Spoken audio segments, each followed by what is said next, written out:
ومن أحسن قولا ممن دعا إلى الله وعمل صالحا وقال إنني من المسلمين. الحمد لله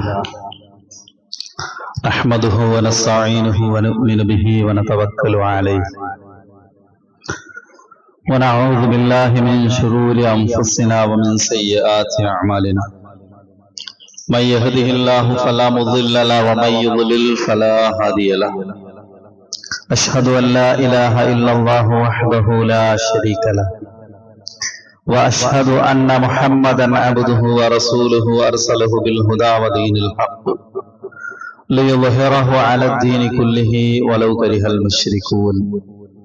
اللهم صل على محمد وعلى آل محمد كما صليت على إبراهيم وعلى آل إبراهيم إنك حميد مجيد. أما بعد فإن أصدق الحديث كتاب الله وأحسن السنن سنن محمد صلى الله عليه وسلم وشر الأمور محدثاتها وكل محدثة بدعة وكل بدعة ضلالة. اتقوا الله عباد الله. സ്നേഹം നിറഞ്ഞ സഹോദരി സഹോദരന്മാരെ, വിശ്വാസികളെ, പ്രപഞ്ചനാഥനായ അല്ലാഹു സുബ്ഹാനഹു വ തആലയുടെ നിയമനിർദ്ദേശങ്ങളും വിധിവിലക്കുകളും ജീവിതത്തിന്റെ എല്ലാ സമയത്തിലും സന്ദർഭത്തിലും പാലിച്ചും സൂക്ഷിച്ചും ജീവിക്കണേ എന്ന് ആമുഖമായി ഓർമ്മപ്പെടുത്തുന്നു, വസിയത്ത് ചെയ്യുന്നു. അല്ലാഹു അവന്റെ സജ്ജനങ്ങളിൽ, മുത്തഖീങ്ങളിൽ നമ്മെ എല്ലാവരെയും ഉൾപ്പെടുത്തി അനുഗ്രഹിക്കുമാറാകട്ടെ. കഴിഞ്ഞ ഒരാഴ്ചയായി,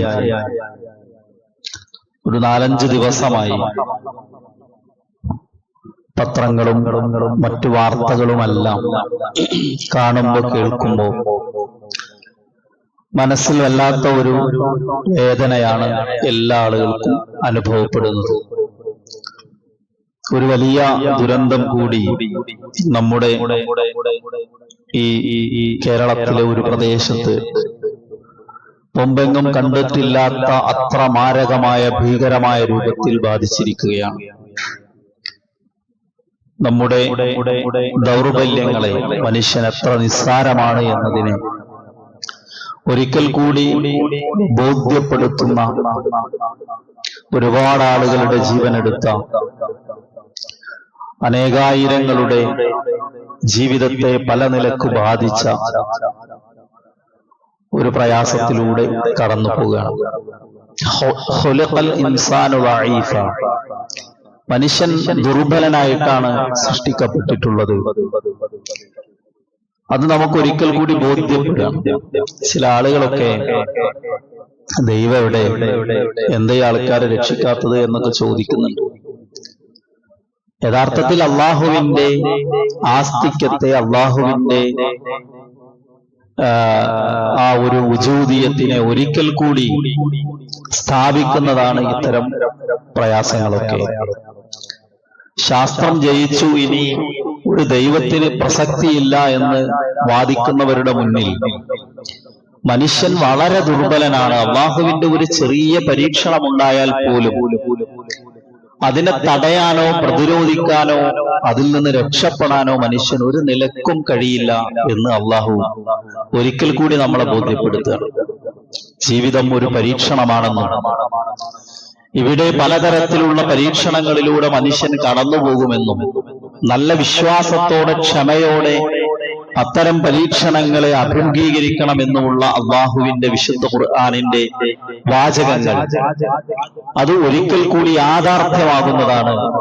അഥവാ അള്ളാഹുവിന്റെ മാർഗനിർദ്ദേശങ്ങൾ, അള്ളാഹുവിന്റെ ആയത്തുകൾ, അള്ളാഹുവിന്റെ കലാം, പ്രവാചകന്റെ പ്രവചനങ്ങൾ, അധ്യാപനങ്ങൾ, അതൊക്കെ ഒരിക്കൽ കൂടി നമ്മുടെ കൺമുന്നിൽ കാണുന്ന ഒരു സാഹചര്യമാണ് യഥാർത്ഥത്തിൽ നമുക്ക് ഈ സമയത്ത് അനുഭവപ്പെടുന്നത്. നമ്മുടെ എല്ലാ ദൗർബല്യങ്ങളും, നമ്മുടെ എല്ലാ സംവിധാനങ്ങളും വളരെ വളരെ വളരെ ദുർബലമാണ് എന്ന് നമുക്ക് ബോധ്യപ്പെടാം. ഒരു കർണാടകയിൽ ഒരു ഡ്രൈവർ കാണാതായി. എത്ര ദിവസം അന്വേഷിച്ചു, നമ്മുടെ അടുത്ത് എന്തെല്ലാം സംവിധാനങ്ങൾ ഉണ്ട് എന്ന് നമ്മൾ വാദിക്കും. ഒരു പ്രദേശം മുഴുവൻ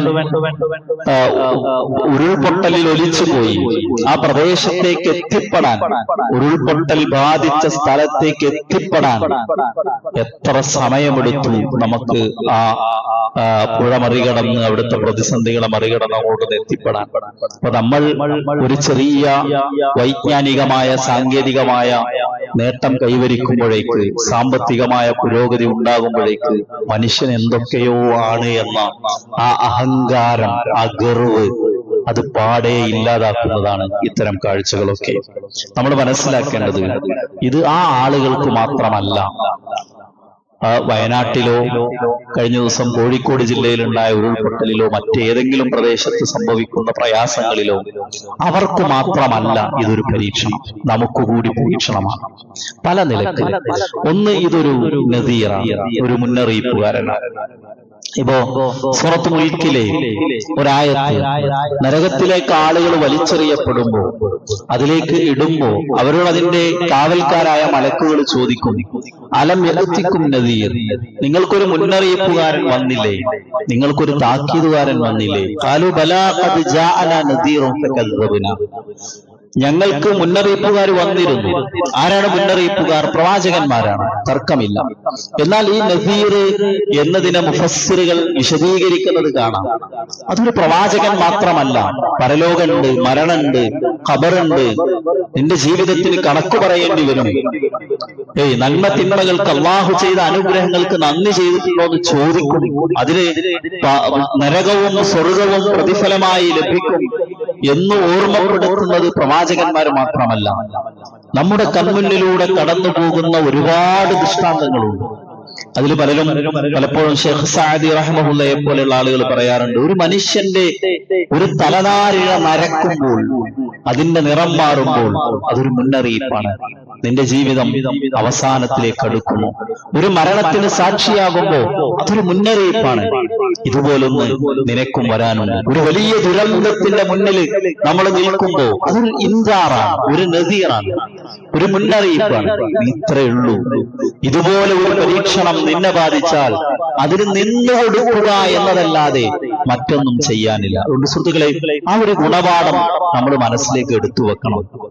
ഒരു വാർത്ത കാണുമ്പോൾ, ഒരു ദുരന്തത്തിന്റെ, വലിയ ദുരന്തത്തിന്റെ വാർത്ത കാണുമ്പോൾ നമ്മുടെ ഉള്ളിൽ ഒരു ചെറിയ മാറ്റം ഉണ്ടാകണം. ഒന്നുകൂടി അള്ളാഹുവിലേക്ക് അടുക്കാൻ അത് കാരണമാകണം. രണ്ടാമത്തെ, അതിൽ നമുക്കുള്ള പരീക്ഷണം, പ്രയാസപ്പെടുന്ന ആളുകളോട് നമ്മൾ എന്ത് സമീപനമാണ് സ്വീകരിക്കുന്നത്?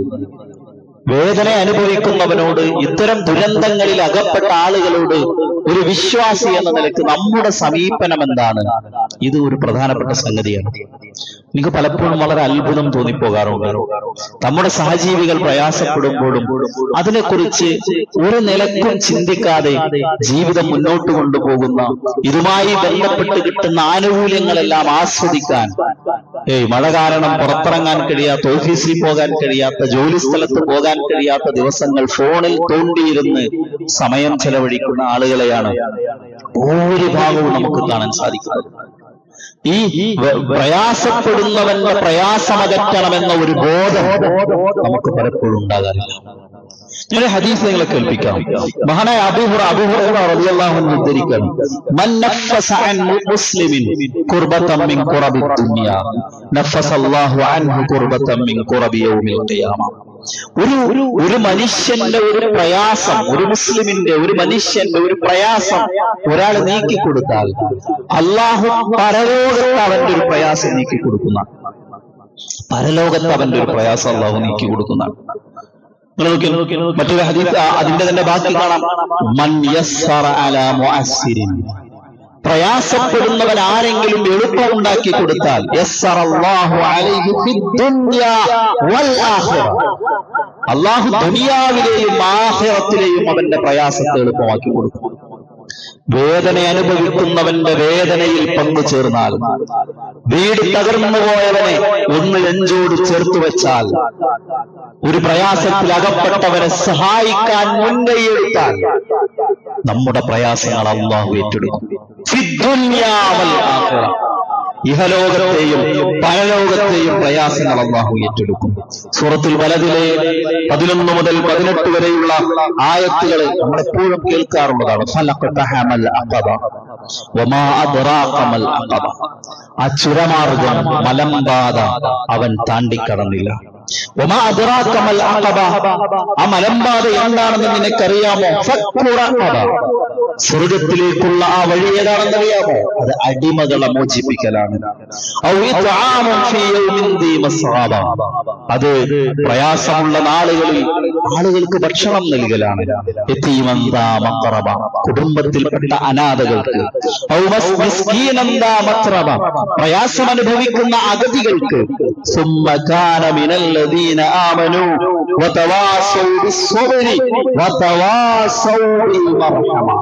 വിശ്വാസികളായ ആളുകൾ അവർ ക്ഷമ കൊണ്ട് പരസ്പരം ഉപദേശിക്കുന്നു, കാരുണ്യം കൊണ്ട് പരസ്പരം ഉപദേശിക്കുന്നു. ഉലൈക അസ്ഹാബുൽ മൈമന. അവരാണ് വലതുപക്ഷക്കാർ.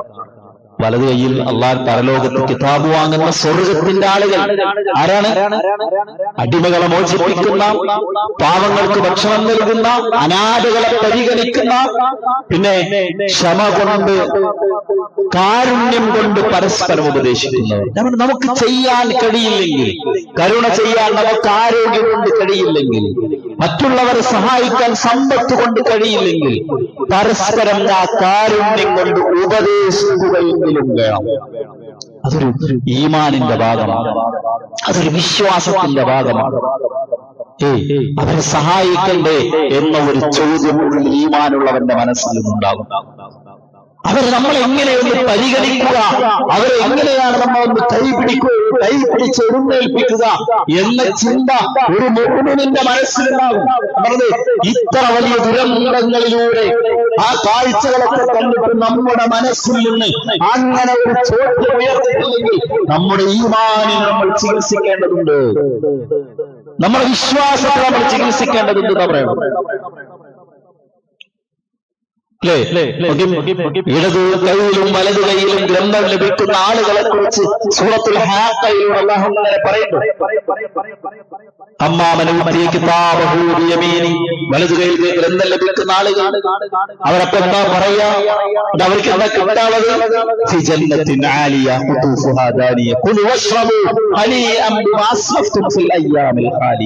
ഇവർക്ക് സ്വർഗമായിരിക്കും. കയ്യെത്തി ദൂരത്തെ പഴങ്ങൾ പറിച്ചെടുക്കാൻ കഴിയാവുന്ന മനോഹരമായ സ്വർഗം. അവരോട് നിങ്ങൾ സന്തോഷത്തോടെ ഭക്ഷിക്കുവിൻ, കുടിക്കുവിൻ അവരോട് പറയപ്പെടും. ഇടതുവഴിയിൽ ഗ്രന്ഥം കിട്ടുന്ന ആളുകളുണ്ട്. അയാളെന്താ പറയല? ഈ കിതാബ് എനിക്ക് കിട്ടേണ്ടിയിരുന്നില്ല. മരിച്ചാ മതിയായിരുന്നു, മരണത്തോടെ എല്ലാം അവസാനിച്ച മതിയായിരുന്നു. ഇതൊരു പരലോകം വേണ്ടായിരുന്നു. ഈ വിചാരണയെ കുറിച്ച് ഞാൻ അറിഞ്ഞില്ലല്ലോ. ഇവിടെ എന്റെ സമ്പത്ത് എനിക്ക് പ്രയോജനപ്പെടുന്നില്ലല്ലോ. എന്റെ അധികാരം നശിപ്പിച്ചു കളഞ്ഞല്ലോ, അതെനിക്ക് ഉപകാരപ്പെടുന്നില്ലല്ലോ. അള്ള പറയുന്നതാണ്, അവനെ പിടിച്ച് കെട്ടിയിടൂ.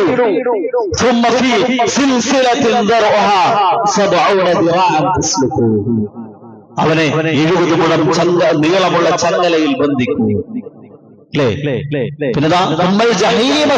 അവനെ നരകത്തിലിട്ട് കരിച്ചു കളയൂ. അവൻ ചെയ്ത തെറ്റെന്താണെന്നറിയാമോ?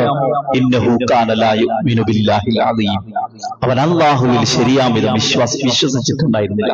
നമ്മുടെ തൗഹീദ് ശരിയാവണം. നമ്മുടെ ജീവിതത്തിൽ ശിർക്ക് ഉണ്ടാകാൻ പാടില്ല. ലാ ഇലാഹ ഇല്ലല്ലാഹ് ഒരു കളങ്കവും വരാതെ നമ്മൾ കാത്തു സൂക്ഷിക്കണം. അതാണ് മെയിൻ, അതാണ് അടിത്തറ. വലാ യഹുദ്ദു അലാ തുആമിൽ മിസ്കീൻ. അവൻ മിസ്കീന് ഭക്ഷണം കൊടുത്തില്ല എന്നല്ല ഖുർആൻ പറഞ്ഞത്. അവൻ പാവപ്പെട്ടവൻ അഗതികൾക്ക് ഭക്ഷണം നൽകുന്നതിനെ പ്രോത്സാഹിപ്പിച്ചില്ല എന്നാണ്. സുഹൃത്തുക്കളെ, നമുക്ക് ചെയ്യാൻ കഴിയില്ലെങ്കിൽ ചെയ്യണമെന്ന് പറയുകയെങ്കിലും വേണം.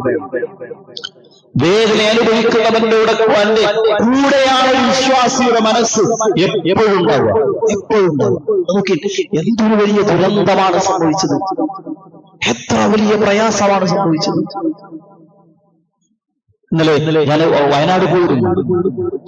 അവിടെ കിട്ടി 20 മൃതദേഹങ്ങൾ.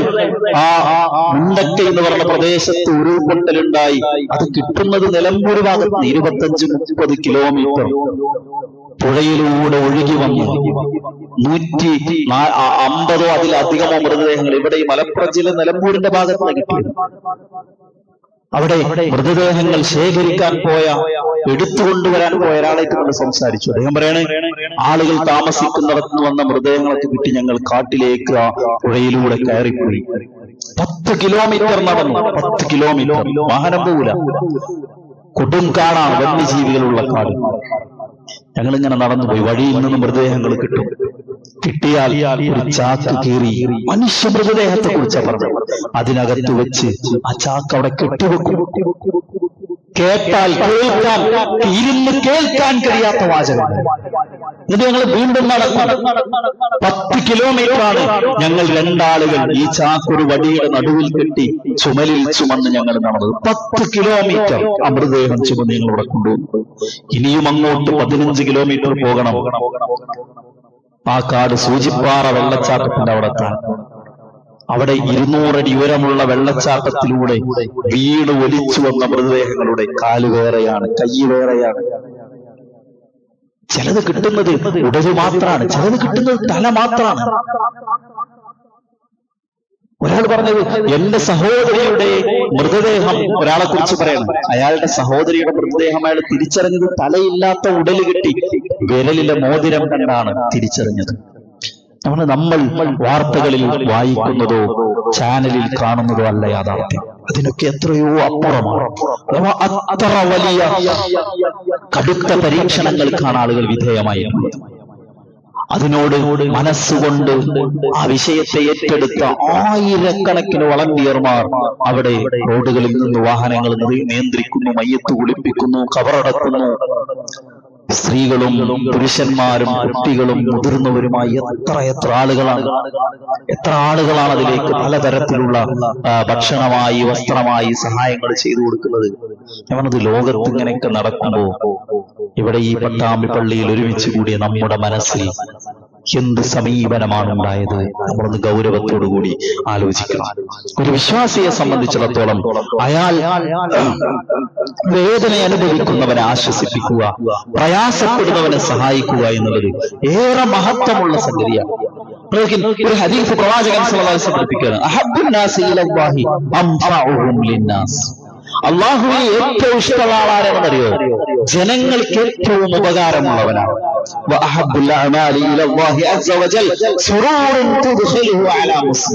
അള്ളാഹുവിന് ഏറ്റവും ഇഷ്ടമുള്ള കർമ്മം ഏതാണെന്നറിയാമോ? അത് ഒരു മനുഷ്യന്റെ മനസ്സിന് സന്തോഷം പകർന്നു കൊടുക്കലാണ്, ഒരു മനുഷ്യന്റെ ഹൃദയത്തിലേക്ക് സന്തോഷം പ്രവേശിപ്പിക്കലാണ്. പിന്നെ തക്ഷിഫു അൻഹു കുർബ, അയാളുടെ ഒരു പ്രയാസം നീക്കി കൊടുക്കലാണ്. അയാളുടെ കടം വീട്ടി കൊടുക്കലാണ്. ഒരു മനുഷ്യന്റെ വിശപ്പകറ്റലാണ്.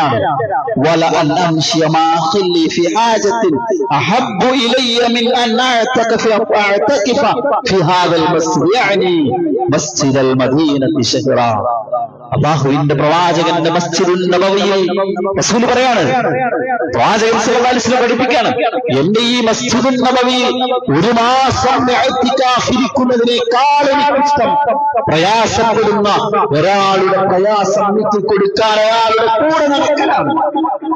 ഇതാണ് ഇസ്ലാം, ഇതാണ് മുസ്ലിം.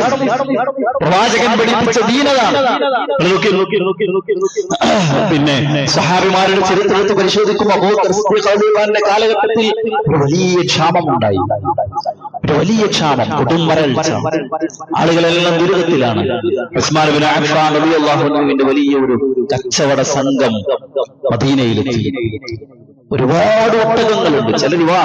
ചരിത്രത്തിൽ ചില ഭാഗങ്ങളിൽ 1000 ഒട്ടകങ്ങളുണ്ട്. നോക്കുക, അവരുടെ മുതുകിൽ കച്ചവട സംഘത്തിൽ നിറയെ ഭക്ഷണ സാധനങ്ങളും മറ്റൊക്കെയാണ്. അപ്പൊ നാട്ടിലെ മദീനയിലെ എല്ലാ കച്ചവടക്കാരും ഉസ്മാൻ റളിയല്ലാഹുവിന്റെ കൂടെ വന്നിട്ട് പറഞ്ഞു, ആളുകൾക്ക് ആവശ്യമുള്ള സമയമാണ്, കച്ചവടം ഉപയോഗപ്പെടുത്താൻ പറ്റിയ സമയമാണ്. അതുകൊണ്ട് ഉസ്മാൻ സാധാരണത്തേക്കാൾ 1 ദിർഹം അധികം ലാഭം തരാം, അത് ഞങ്ങൾക്ക് തരണം, ഞാൻ കൂടെ കച്ചവടം ചെയ്യാം. ഉസ്മാൻ റളിയല്ലാഹു പറഞ്ഞു, അതിനേക്കാൾ ലാഭം എനിക്ക് തരാന്ന് പറഞ്ഞു. ഒരാൾ പറഞ്ഞു 2 തരാം, 3 ദിർഹം തരാം, 4 ദിർഹം തരാം. ഉസ്മാൻ പറയാണ് അതിനേക്കാൾ ലാഭം തരാം. ഞങ്ങളല്ലാത്ത ഏത് കച്ചവടക്കാരാണ് ഇവിടെയുള്ളത്? ഞങ്ങളല്ലാത്ത വേറെ കച്ചവടക്കാരുടെ മദീനയിലില്ലല്ലോ, പിന്നെ ആരാണ് നിനക്ക് ഇത്ര അധികം ലാഭം തരാമെന്ന് പറഞ്ഞത്? ഞങ്ങൾ ഇവിടെ വരുന്നതിന് മുമ്പ് ആരും ഇങ്ങോട്ട് വന്നിട്ടില്ല. അപ്പോ ഉസ്മാൻ പറഞ്ഞ വാചകം തരും, ഒരു നന്മയ്ക്ക് അള്ളാഹുവിന്റെ അടുക്കൽ പ്രതിഫലം എത്ര? ഒരു നന്മ ചെയ്താൽ 10 പുണ്യമാണ് മിനിമം. 700 വരെ ഉണ്ടാവും, ചിലപ്പോൾ അതിനേക്കാൾ കൂടുതൽ കിട്ടും. ഒരു തിന്മ ചെയ്താൽ ഒരു ശിക്ഷയും, ഒരു നന്മ ചെയ്താലോ 10 ഹസനയാണ്. ഒരു നന്മ ചെയ്യണമെന്ന് ഉദ്ദേശിച്ചാലോ 10 ഹസനയാണ്. തിന്മ ചെയ്യണമെന്ന് ഉദ്ദേശിച്ചാലോ കുറ്റില്ല. തിന്മ ചെയ്യണമെന്ന് ഉദ്ദേശിച്ചിട്ട് പടച്ചോനെ ചെയ്യുന്ന തെറ്റല്ലേ നമ്മൾ പിന്മാറിയാലോ ഒരു ഹസനയാണ്, കൂലിയുണ്ട്. അല്ലത്ര കാരുണ്യവാനാണ്. ഒരു ദിർഹമിന് 10 പുണ്യം തരാമെന്ന് അള്ളാഹു എനിക്ക് വാക്ക് തന്നിട്ടുണ്ട്, ലാഭം ഓഫർ ചെയ്തിട്ടുണ്ട്.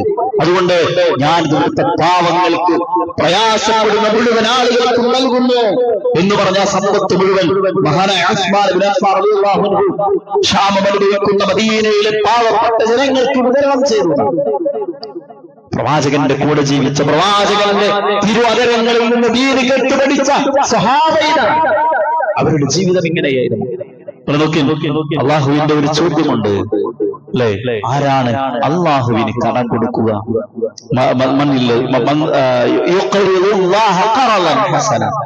ആരാണ് അള്ളാഹുവിന് കടം കൊടുക്കുക? അള്ളാഹു ഇരട്ടിയായി തിരിച്ചു തരും. നമ്മളൊരാളെ സഹായിച്ചാൽ, നമ്മളൊരാൾക്ക് പണം കൊടുത്താൽ, നമ്മളൊരാളുടെ വേദന മാറ്റിയാൽ, നമ്മളൊരാൾക്ക് ആശ്വാസം പകർന്നാൽ, നമ്മൾ വേദന അനുഭവിക്കുന്നവന്റെ കൂടെ നിന്നാൽ അന്ന് നമ്മുടെ കൂടെ ഉണ്ടാവും. ഓക്കെ, അള്ളാഹുവിന് കടം നൽകാൻ ആരുണ്ട് എന്ന ചോദ്യം കേട്ടപ്പോ അബൂ ദഹ്ദാഹുൽ അൻസാരി റളിയല്ലാഹു അൻഹു പറയാ, യാ റസൂലല്ലാഹ് വ ഇന്നല്ലാഹ ലയുരീദു മിന്നൽ ഖറം. അല്ലാഹ് നമ്മളെടുത്തുന്ന കടം ഉദ്ദേശിക്കുന്നത് നഅം യാ അബൂ ദഹ്ദാ, ഉണ്ട് അബൂ ദഹ്ദാഹേ.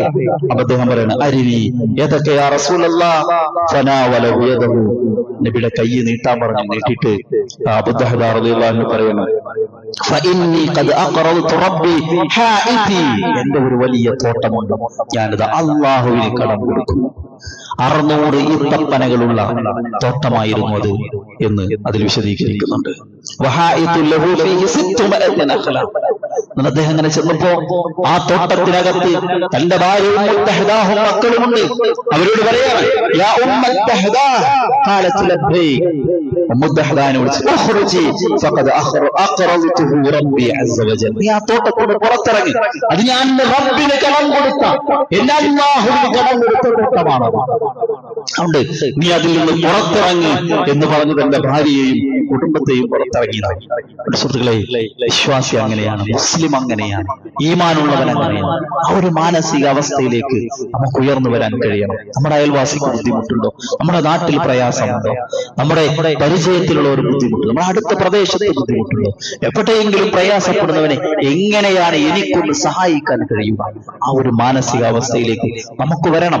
ഒരു കാരുണ്യം എന്ന് പറയുന്ന ഒരു വികാരമുണ്ട്, അത് ഒരു മുഅ്മിനിന്റെ മനസ്സിലെപ്പോഴും ഉണ്ടാകും. അത് നമ്മിൽ നിന്ന് എടുത്തു കളയപ്പെട്ടാൽ അല്ലാഹുവിന്റെ കാരുണ്യമാണ് നമുക്ക് തടയപ്പെടുക. പ്രവാചകന്റെ ഹദീസ് കേട്ടില്ലേ, നിങ്ങൾ ഭൂമിയിലുള്ളവരോട് കാരുണ്യം കാണിക്കണം, ആകാശത്തുള്ളവൻ നിങ്ങളോട് കരുണ കാണിക്കും. ലാ യർഹമുല്ലാഹു മൻ ലാ യർഹമുന്നാസ്. ജനങ്ങളോട് കരുണ ചെയ്യാത്തവനോട് അല്ലാഹു കരുണ കാണിക്കുകയില്ല. അവിടെ സുഹൃത്തുക്കളെ, എന്ത് ദുരന്തമുണ്ടായാലും, ഏത് കാലത്ത് എവിടെയായിരുന്നാലും ഒരു നിസ്സംഗതയോടുകൂടി നോക്കിക്കാണേണ്ടവനല്ല വിശ്വാസം. അവിടെ മുന്നിൽ നിൽക്കേണ്ടവർ നമ്മളാണ്. ഒരു മത്സര ബുദ്ധി നമുക്കുണ്ടാകണം, ഒരു വാശി നമുക്കുണ്ടാകണം. എന്തിനു വേണ്ടി? പാവങ്ങളെ സഹായിക്കാൻ, സദഖകൾ കൊടുക്കാൻ സ്വഹാബത്ത് മത്സരിച്ചിരുന്നതുപോലെ അതിന്റെ കൂലി കിട്ടാൻ, ആളാവാനല്ല, ആരെയും കാണിക്കാനല്ല, ഒരാളുടെ മുന്നിലും പിന്നെ വലിയവനാകാനല്ല, മറിച്ച് ഞാനൊരു വിശ്വാസിയാണ്, എനിക്കൊരു പരലോകം വരാനുണ്ട്. അതുകൊണ്ട് എന്നോട് പഠിപ്പിക്കപ്പെട്ട ചില ഗുണങ്ങളുണ്ട്, ആ ഗുണങ്ങൾ എനിക്കുണ്ടാകണം. നന്മയിൽ മത്സരിക്കുക എന്ന ഒരു മാനസികാവസ്ഥയോട് കൂടിയാണ് ഇത്തരം കാര്യങ്ങളെ കാണേണ്ടത്. അള്ളാഹു അത്തരം നന്മകളിൽ മുന്നേറാൻ നമ്മെ എല്ലാവരെയും, നമുക്കെല്ലാവർക്കും തൗഫീഖ് നൽകി അനുഗ്രഹിക്കുമാറാകട്ടെ.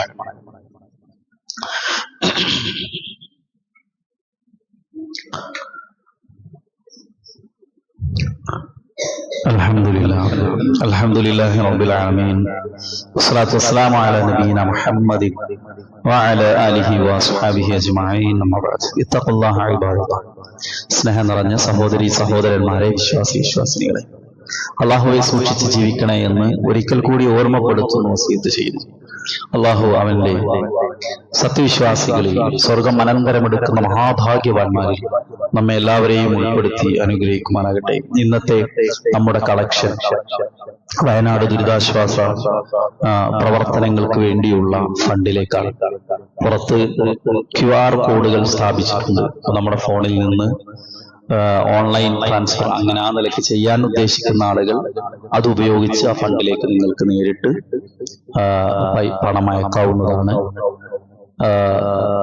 അതിലുള്ളൊരു നമ്പറിലേക്ക് നിങ്ങൾ അയച്ചതിന്റെ പിന്നെ സ്ക്രീൻഷോട്ട് അയച്ചു കൊടുത്താൽ അതിന്റെ റെസിപ്റ്റ് നിങ്ങൾക്ക് ലഭിക്കും. അതല്ല ഇനി അത്തരം സൗകര്യങ്ങളില്ലാത്ത ആളുകൾ പുറത്തെ ഇന്നത്തെ നമ്മുടെ ബക്കറ്റ് കളക്ഷനും അതിലേക്കുള്ളതാണ്. മനസ്സറിഞ്ഞ് പരമാവധി അതിലേക്ക് സംഭാവനകൾ, സ്വതക്കകൾ നൽകണമെന്ന് ഈ സമയത്ത് ഓർമ്മപ്പെടുത്തുകയാണ്. അത് പിന്നെ പണമായിട്ടല്ലാതെയും ധാരാളം കാര്യങ്ങൾ അവിടെ ആവശ്യമുണ്ട്. അതായത് ഒരാള് അപകടത്തിൽപ്പെട്ട ഒരാളുടെ കയ്യിൽ നമ്മൾ സാധാരണ പറയാറുള്ളത് ഉടുത്ത വസ്ത്രം മാത്രമേ ഉള്ളൂ എന്നാ പറയാറുള്ളത്. പക്ഷെ ഇവിടെ ഒരുപാട് ദൂരം ഈ വെള്ളത്തിലൂടെ, ചളിയിലൂടെ, മരങ്ങൾക്കിടയിലൂടെ ഒലിച്ചു വന്ന ആളുകളെ രക്ഷിച്ചുകൊണ്ടിരുമ്പോൾ ഉടുത്ത വസ്ത്രം പോലും അവർക്കില്ല. വീടില്ല, വീട്ടിലെ മറ്റാളുകളില്ല, വീട്ടില് ഒന്നുമില്ല, എല്ലാം നഷ്ടപ്പെട്ടു പോയി. ഉടുത്ത വസ്ത്രം പോലും നഷ്ടപ്പെട്ടവരാണ്. അതുകൊണ്ട് എല്ലാം ആവശ്യമുണ്ട്. ഇപ്പൊ അവിടെ ഒരു ബഹളാണ്, കുറെ ആളുകളുണ്ട്. പക്ഷെ ഒരാഴ്ച കഴിയുമ്പോൾ ഇതൊക്കെ മീഡിയ പിൻവലിയും, ആളുകൾ പിൻവലിയും. തുടർന്ന് അങ്ങോട്ടാണ് കുറെ കാര്യങ്ങൾ ചെയ്യാനുള്ളത്. അപ്പോ അത്തരം ചില പുനരധിവാസ കാര്യങ്ങളെ കൂടി മുന്നിൽ വെച്ചുകൊണ്ട് ഏറ്റവും പുതിയ, നമ്മൾ ഉടുത്ത് ഉപയോഗിച്ച് ഒരിക്കലും കൊടുക്കരുത്. പുതിയത് വാങ്ങി വെച്ച് ഉപയോഗിക്കാത്ത അല്ലെങ്കിൽ പുതിയത് വാങ്ങി കൊടുക്കാനോ കഴിയുന്ന ആളുകൾ ഭക്ഷണമായി, വസ്ത്രമായിട്ടൊക്കെ കൊടുക്കാൻ പറ്റും. സാമ്പത്തികമായും നമുക്ക് നൽകാൻ കഴിയും. അതിലെല്ലാം നമ്മുടെ ഒരു ശ്രദ്ധ ഉണ്ടാകണമെന്ന് ഓർമ്മപ്പെടുത്തുകയാണ്. എന്നൊരു ഹദീസുണ്ട്. നിങ്ങളുടെ രോഗങ്ങളെ നിങ്ങൾ സ്വതക്ക കൊണ്ട് ചികിത്സിക്കുക. അപ്പൊ നമ്മൾ നൽകുന്ന സ്വതക്ക അത് പരലോകത്തേക്കുള്ള നമ്മുടെ നീക്കിയിരിപ്പാണ്. ഒരു മനുഷ്യൻ അയാളുടെ സദക്കയുടെ തണലിലായിരിക്കും ഖിയാമത്ത് നാളിൽ, മഹ്ശറിൽ സദക്കയുടെ തണല്. അപ്പൊ അവിടേക്കുള്ള ഒരു തണല് നമ്മൾ ഒരുക്കുകയാണ്. ഖബറിലേക്കുള്ള സമ്പാദ്യമാണ്, പരലോകത്തേക്കുള്ള സമ്പാദ്യമാണ്. അതോടൊപ്പം ഈ ലോകത്തെ ദുനിയാവിൽ ഒരുപാട് പരീക്ഷണങ്ങൾക്കുള്ള പരിഹാരമാണ്. നിങ്ങളുടെ രോഗങ്ങളെ നിങ്ങൾ സ്വതക്ക കൊണ്ട് ചികിത്സിക്കൂ എന്ന പ്രവാചകന്റെ ഹദീസ് ആ കാര്യമാണ് നമ്മളെ പഠിപ്പിക്കുന്നത്. അത്തരം ചിന്തകൾ നമ്മുടെ മനസ്സിലുണ്ടാകണം. വിശ്വാസിയുടെ ആ ഒരു മനസ്സ് നമുക്കുണ്ടാകണം. അതിനനുസരിച്ച് ഉയരാൻ നമുക്ക് കഴിയണം. സ്വതക്ക ഒരിക്കലും നമ്മുടെ സമ്പത്തിനെ കുറക്കുകയില്ല എന്ന പ്രവാചകന്റെ വചനം നമ്മുടെ ചിന്തയിൽ ഉണ്ടാകണം. അല്ലാഹു സുബ്ഹാനഹു വ തആല നമ്മുടെ സൽക്കർമ്മങ്ങൾ സ്വീകരിക്കുകയും പാപങ്ങൾ പുറത്തു നൽകുകയും ചെയ്യുമാറാകട്ടെ. നമ്മിൽ നിന്ന് വന്നുപോയ എല്ലാ തെറ്റുകുറ്റങ്ങളും അള്ളാഹു നമുക്ക് പുറത്ത് മാപ്പ് നൽകുമാറാകട്ടെ. പല പല നാടുകളിൽ, പല പല പ്രദേശങ്ങളിൽ വലിയ പ്രതിസന്ധികളിലൂടെ, ഇതുപോലെയുള്ള പ്രയാസങ്ങളിലൂടെ കടന്നു പോകുന്ന ആളുകളുടെ അള്ളാഹു എല്ലാവരുടെയും പ്രയാസങ്ങൾ നീക്കി അവരുടെ സാധാരണ ജീവിതത്തിലേക്ക് തിരിച്ചു വരാൻ അള്ളാഹു അവരെ എല്ലാം അനുഗ്രഹിക്കുമാറാകട്ടെ. നമ്മിൽ നിന്ന് രോഗം കൊണ്ടും മറ്റും ബുദ്ധിമുട്ടുന്ന ധാരാളം ആളുകളുണ്ട്. ഇന്നിപ്പോ നമ്മുടെ പള്ളിയും സംവിധാനങ്ങളൊക്കെ ആയിട്ട് പ്രവർത്തിക്കുന്ന ഒരു സഹോദരൻ, അദ്ദേഹത്തിന്റെ പെങ്ങൾ ഒരു സർജറിക്ക് വിധേയമാവുകയാണ്, പ്രാർത്ഥിക്കണമെന്ന് ആവശ്യപ്പെട്ടിട്ടുണ്ട്. എന്തൊരു പ്രയാസം നേരിട്ടുകൊണ്ടാണോ ആ ചികിത്സയ്ക്ക് വിധേയമാകുന്ന പ്രയാസം അല്ലാഹു പൂർണ്ണമായും അവർക്ക് നീക്കി കൊടുക്കുമാറാകട്ടെ. പൂർണ്ണാരോഗ്യത്തോടുകൂടി നമ്മിലേക്ക് തിരിച്ചു വരാനുള്ള തൗഫീഖ് അല്ലാഹു നൽകി അനുഗ്രഹിക്കുമാറാകട്ടെ. നമ്മിൽ നിന്ന് വേർപിരിഞ്ഞു പോയ നമ്മുടെ സ്നേഹനിധികളായ മാതാപിതാക്കൾ, ആദർശ ബന്ധുക്കൾ, കുടുംബ ബന്ധുക്കൾ അല്ലാഹു എല്ലാവർക്കും മഗ്ഫിറത്തും മർഹമത്തും നൽകി അനുഗ്രഹിക്കുമാറാകട്ടെ. അല്ലാഹു മഗ്ഫിർ ലിൽ മുഅ്മിനീന വൽ മുഅ്മിനാത്ത് വൽ മുസ്ലിമീന വൽ മുസ്ലിമാത്ത് അൽ അഹ്യാഇ മിൻഹും വൽ അംവാത്ത് ഇന്നക മുജീബു ദഅവാതി യാ ഖാദിയൽ ഹാജാത്ത്. اللهم أجرنا من النار، اللهم أجرنا من النار، اللهم أجرنا من النار وأدخلنا الجنة يا رب العالمين. اللهم أعز الإسلام والمسلمين وأذل الشرك والمشركين. ربنا آتنا في الدنيا حسنة وفي الآخرة حسنة وقنا عذاب النار. ربنا تقبل منا إنك أنت السميع العليم وتب علينا إنك أنت التواب الرحيم. اللهم صل على محمد وعلى آله وصحبه وسلم والحمد لله رب العالمين.